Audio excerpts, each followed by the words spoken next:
Like a phoenix indeed. What an impressive picture and woman. All right.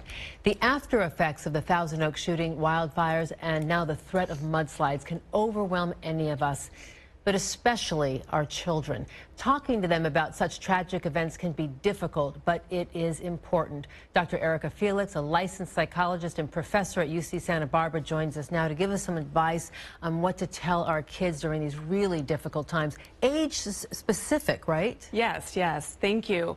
Yeah, so what I wanted to say is that it really is important to start the conversation. We know with social media and the news, it's unlikely kids don't know about these things.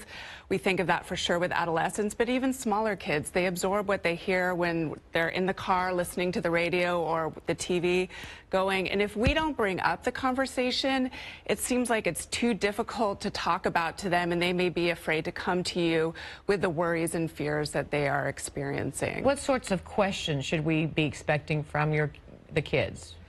Well, you know, I suggest starting with an open-ended question to them so that you can hear what's really on their mind, and that way you can target your answer to not overshare and bring up things they weren't even thinking about, but also to not undershare and not address the questions Like they what? have. Like what's an open-ended question like that? Yeah, so hey, I wanted to hear how you've been thinking about the Thousand Oaks shooting or the Woolsey fire. What are your feelings about this? How are you doing? And then just let them bring up what they have a question about. And then you could start answering them with clear but concise information. Speak in a calm, reassuring voice.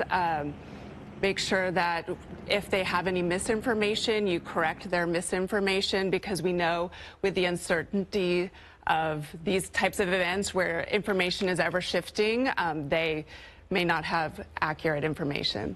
So in that uncertainty, a big thing for kids and also even for parents is that sense of PTSD. And because you're really entering into this new sense of normalcy in life. So what, as a community, can people do to help themselves get through that?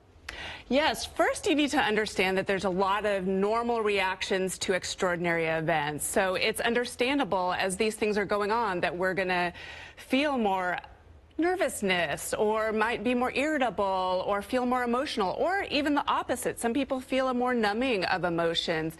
And for most people, the good news is that they will just subside on their own in a few weeks. But if it's prolonged, it's important to go and get some help. Can I ask you about teens in particular? Yeah. So we know there's been this real uptick in teen anxiety, middle school and high school, and some people have said it's the intensity of the education process, college applications, not enough sleep, poor diet, whatever.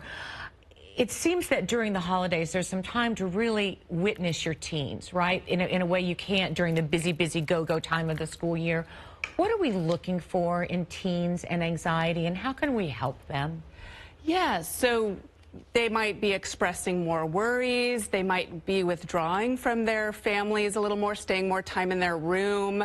They could be more irritable. Now, irritability can be caused by a lot of things, but they may complain about more headaches, stomach aches. They might look more stressed. And just to be really super attuned to what they're telling us, listening is so important. Dr. Erika Felix, thank you for coming in. I hope you'll come back, because we're going to need your insight and your expertise often, I'm sure. Thank you so much. Thank you for having me.